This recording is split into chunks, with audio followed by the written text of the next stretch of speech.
How's it going, chumps? Welcome to the 2 cents segment where I teach concepts in options trading and break it down from A to Z. And hopefully, this will be able to provide a lot more clarity and allow to bring any newcomers into the space to understand what options trading is and how you can sort of better understand it. So we're just going to go through a lot of the fundamentals and the basics behind options trading. And I know that there's kind of a lot of information and it's also pretty dense. So I'm going to try my very best to be able to explain it. And of course, there are other videos out on YouTube that potentially could do it better than I do, but I'll just give it a stab anyways.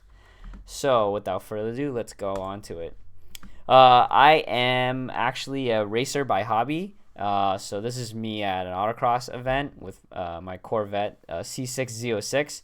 And the reason why I'm bringing this photo up is because I think a good analogy to what options are is insurance. And most road cars will have an insurance policy on the cars, right?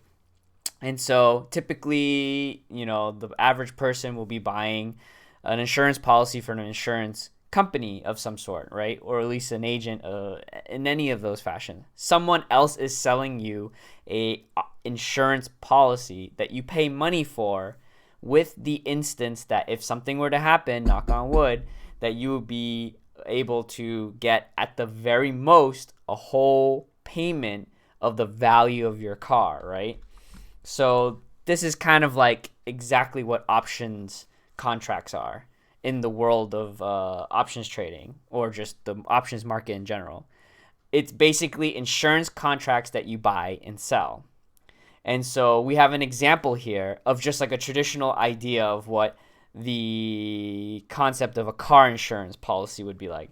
So if the cost of your car was $35,000, and let's just say theoretically you buy a year's worth of insurance, that's like $1,000, right? What if you could also get the option to buy 6 months of that insurance? Then you would hope, right, $500, half the time for half the amount of money, right? And then lastly, the cost of 1 month. If you could buy 1 month's worth of insurance, it would cost you $83.30. So that's sort of like this kind of like nice sort of like idea and foundational understanding of both the relationship between the price of the premium you pay in insurance, and then the time periods that it's parsed out relative to the premium that you're paying, right? So in traditional insurance, who is the buyer? Typically, it's you. You're the one buying the insurance policy, and who's the seller? The seller is the insurance company. So you pay a debit where they receive a credit, right? So when you pay that $1,000 for that 1 year policy, they're going to receive that $1,000 as, let's just call it, a form of credit. And then what is being insured? The right to the cost of the car in cash for $35,000, right? Assuming that was the cost of the car. So what if we could take it to the next level, right? To really understand why options are not just like straight up insurance policies, just like that. Options contracts is more of like a dynamic insurance. So imagine that same car scenario where it's $35,000, right? And it still costs $1,000 for a year's worth of insurance. But let's say that the cost of the policy changes depending on the cost and the value of the car itself.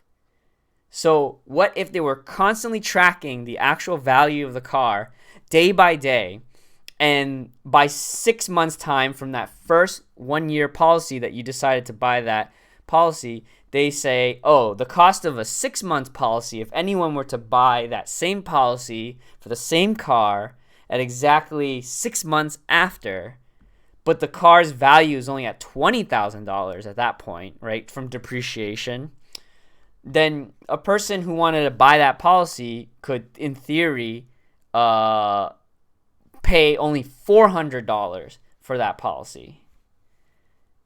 And then again, the idea that if the car's value in, let's say, 1 month's time left to go in that year, that theoretical year, and the price of that car jumped magically to $100,000, well, guess what? That car's premium for just that 1 month may cost $3,000, right? So it's dynamically changing in this instance based on the value of the car. So why are we talking about the value of the car and the value of, the insurance? Well, options trading and options contracts and specifically function very much like that. The value of the actual options itself is kind of codependent on both the time period that you're at and the actual cost of the actual stock or the underlying equity that you're deciding to open a contract for. So let's just keep rolling with this concept of the car thing, right? So now in options, it's a little bit more different in the sense that the insurance that you're paying for, so some insurance companies do this, you can insure for just the value of the actual dollar amount versus the actual car's value. So let's say, for example, we live in a world where when you pay for an insurance policy, they will not honor the protection of the premium that you're asking for. Sorry, the actual price that you're asking for. So let's say I want a $35,000 insurance policy for my car that I think that is $35,000 right here, right? And let's say we live in a world where they will only give me a check if I were to total my car, if and only if the car is worth $35,000 or more, right? So in that world, or in that particular contract, I have the car now depreciated to the same $20,000 that I had from the last example. And guess what? That since the strike price or the activation price, right? We'll call it activation price, was $35,000. That's like a $15,000 difference. It's actually not really like possible to actually be able to cash out. Therefore, the value of my contract at somebody who wants to, let's say, buy the contract. Let's say I want to sell the contract to a friend, right? And we live in a world where we can sell a contract to somebody else, or I basically buy back my contract, right, to close it, or rather sell it mainly. This is just selling. So if I want to sell my contract for that car to someone else, the value of that contract has gone down to $200 versus the $400 in the previous example, right? So the previous example, it went after 6 months, it went down to $400. But in this example, it went down even more than that. Why? Because at this point, if I were to try to sell that contract to someone else, they'll look at it and say, yo, this is like not even really worth it, because the car would then have to appreciate another $15,000 in the next 6 months in order for me to actually get some value out of this contract. So I'm going to pay you less for that kind of contract if you were going to try to sucker me into something like that. And so let's say, for example, that person did indeed buy that contract from me for $200, right? Now the car is worth $100,000, right? Suddenly the contract is now active. The contract will insure for $35,000, but because the price of the car is even worth more than that, the value of that contract, even with 1 month to go, is now worth $3,000. And that person can simply sell that contract to somebody else, or if they really wanted to, they could take the value of that contract and basically cash out on the value of the car, or at least the $35,000 if they really want to. But that's more of like kind of stretching the analogy a little bit too far. So you can probably ignore that. But long story short, the cost of the contract has gone up, right? Because in order for the insurance company to really need to make sure that they are going to be able to pay for the cost of insuring a $100,000 vehicle, they need to make that insurance policy really expensive at that particular point. And then that person that I just sold that contract to is going to make like, a $1,800 profit from the time they bought the contract from me and then was able to sell it at exactly 1 month left to go to some other person down the road. So that's sort of like, in a nutshell, how a call option contract kind of works in that sort of analogy between the two. In a put option kind of insurance way, basically you're expecting the value of the car to go down. That it kind of works in a little bit of a different flavor. So you still have the same $35,000 car. The price of the activation is still $35,000, right? So that means that at this point in time, if the car were to crash, I could activate the policy and they could give me the $35,000, right? And that would cost me $1,000. Now, if later down the road, 6 months from now, the car's value depreciated $20,000, because it's a put contract versus a call contract, I'm actually going to increase the value of this insurance policy. Now, it's a really hard concept to think about. Why would I get more money if the value of the cost of the car is worth less, right?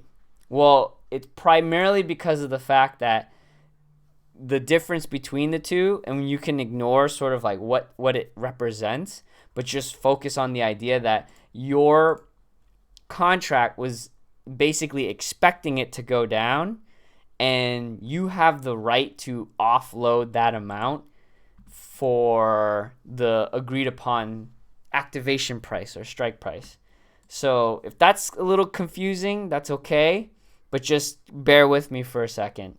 So as long as you know that the put contracts work in the opposite of the call contracts, you're going to gain value when the underlying or the stock goes down, right? If you are the buyer.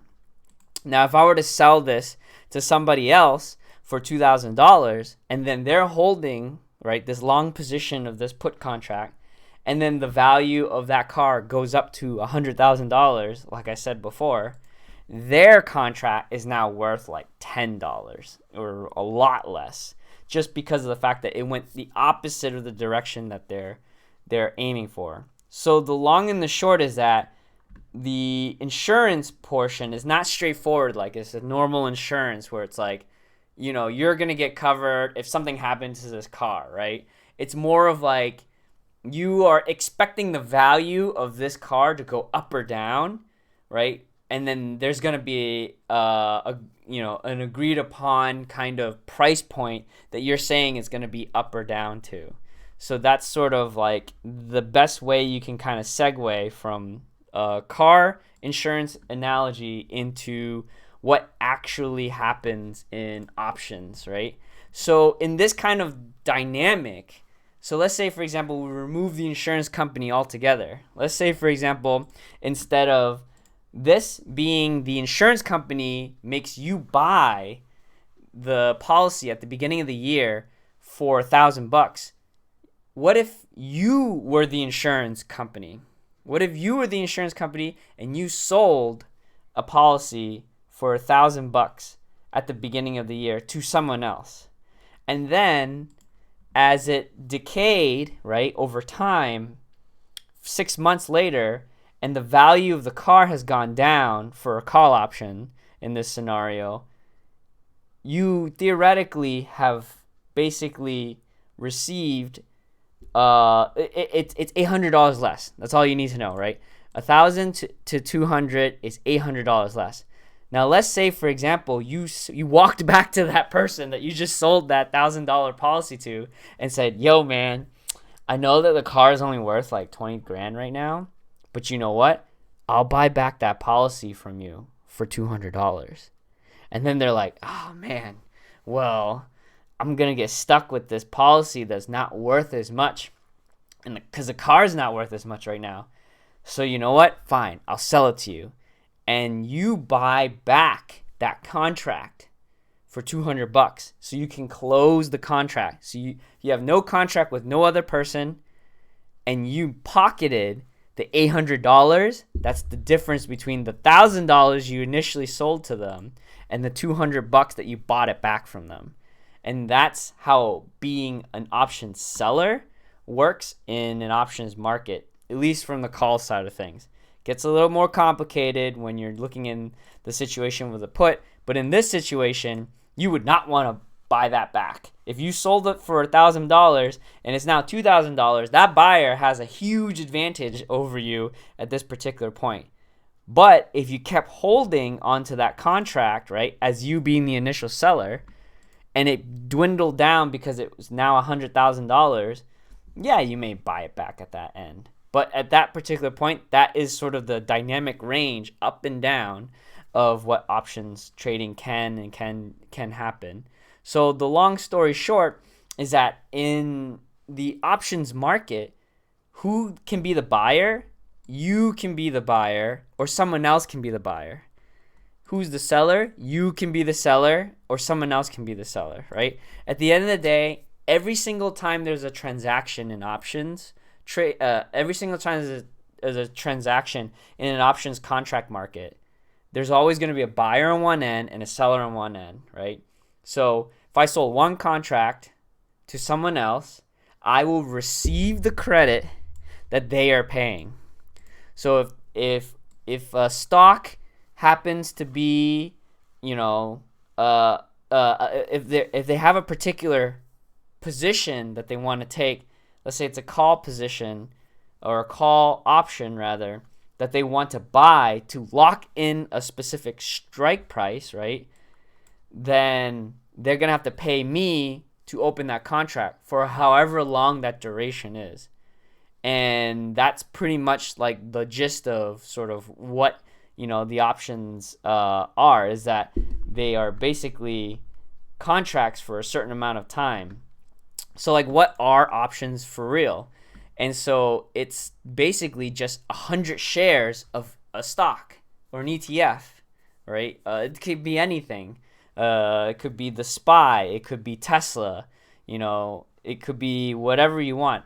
The point is that you have a specific price in mind and you have a specific direction in mind for each of these contracts. And it's always 100 shares. So if a option is like $1, then that means you have to multiply it by 100 for the actual price, because you're paying for $1 for every 100 shares. So it would be $100 you have to pay me if I was a seller. If you were to buy it, so the calls are, I'm getting like way too ahead of myself.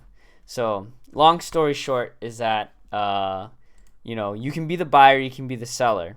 And one contract represents 100 shares, period, of that. Now, what kind of contract it is dependent on these two flavors, calls and puts. Calls are the right to buy 100 shares, right, at a specific strike price. And puts are the right to sell 100 shares at the strike price. So the reason why the puts are a little bit hard to use as an analogy for the car situation is that most people aren't trying to get rid of their cars, right? In a strange way.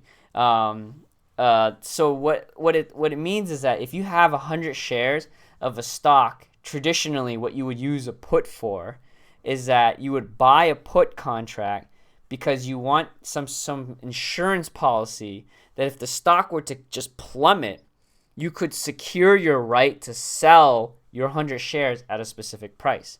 So if you had $10 stock and and for some reason you feel like the stock's going to go to $1, you can sell a put maybe at $9 and then, buy a put at $9.